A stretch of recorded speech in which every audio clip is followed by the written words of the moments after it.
আজ 24শে জুলাই বিশ্বজুড়ে পালিত হচ্ছে ইন্টারন্যাশনাল সেলফ কেয়ার ডে। দিনটির মূল বার্তা হলো নিজের যত্ন নিন, সুস্থ থাকুন। বর্তমান ব্যস্ত জীবনে কাজ, পড়াশোনা এবং ব্যক্তিগত দায়িত্বের চাপে অনেকেই নিজের শারীরিক ও মানসিক স্বাস্থ্যের দিকে পর্যাপ্ত নজর দিতে পারেন না। তাই এই বিশেষ দিনটি মানুষকে মনে করিয়ে দেয় নিজের যত্ন নেওয়া কোনো বিলাসিতা নয়, বরং একটি প্রয়োজনীয় অভ্যাস। স্বাস্থ্য বিশেষজ্ঞদের মতে প্রতিদিন মাত্র কয়েকটি ছোট অভ্যাস আপনার জীবনকে আরও সুন্দর ও সুস্থ করে তুলতে পারে। যেমন পর্যাপ্ত ঘুম, পুষ্টিকর খাবার খাওয়া, নিয়মিত হাঁটা বা ব্যায়াম করা, পর্যাপ্ত পানি পান করা এবং মানসিক চাপ কমাতে কিছুটা সময় নিজের জন্য রাখা।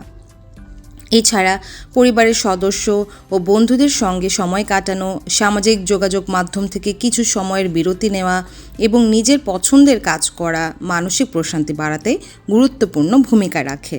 বিশেষজ্ঞরা বলছেন, সুস্থ শরীর ও ইতিবাচক মানসিকতা বজায় রাখতে প্রতিদিনের ছোট ছোট সেলফ কেয়ার অভ্যাসই হতে পারে সবচেয়ে বড় বিনিয়োগ।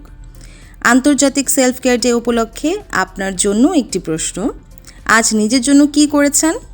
মন্তব্য জানাতে পারেন।